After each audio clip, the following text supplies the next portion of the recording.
Bob, watching Free Speech TV in Tahlequah, Oklahoma. Bob, you're on the air with Congressman Pocan. Congressman, glad you're there. I'm going to be straight to the point as fast as I can. The media doesn't cover what's going on in a lot of parts of the country right now, what people are doing to keep their little economies alive in their own necks of the woods. You know what I'm talking about? It's cannabis. The farmer can't grow a field of cannabis, but a guy can grow a house full of marijuana. And whether it's legal or illegal, it's going on all over the country. You're not doing anything in Washington, D.C. that we can see or hear on the air that is protecting us from the Jeff Sessions Jim Crow society or the corporate society that Republican representatives around here represent. They don't represent the people. They don't represent the Indian people, the black people, the white people, the farmers, the women, the children. They don't represent homegrown food, slow-grown food, small business. And they don't like marijuana smokers, and most people do. So how is the Democratic Party going to deal with this if it can't keep Monsanto off the farms? Your response? Thank you, Bob. Yeah, so, Bob, I think you're asking me about where the Democrats are in marijuana. Hopefully I got your question correct. I apologize if I don't.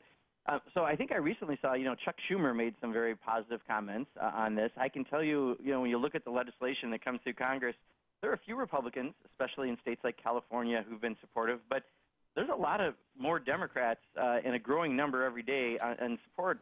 And even some of our moderate to conservative Democrats, if they come from a state, they can see, as you've, I think, stated, Bob, that this is good for the economy. It's a personal choice thing. We can have a better way to regulate it in a safe, legal environment when you have have it legal in the states.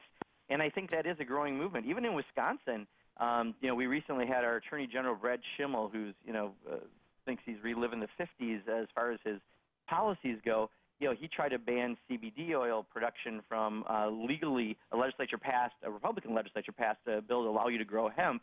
And he had to turn back on his words because he had so much opposition. And I believe every Democratic candidate for governor in Wisconsin is supporting marijuana legalization. So I think the good news is the people are with us. I think you're finding more of the elected officials with us.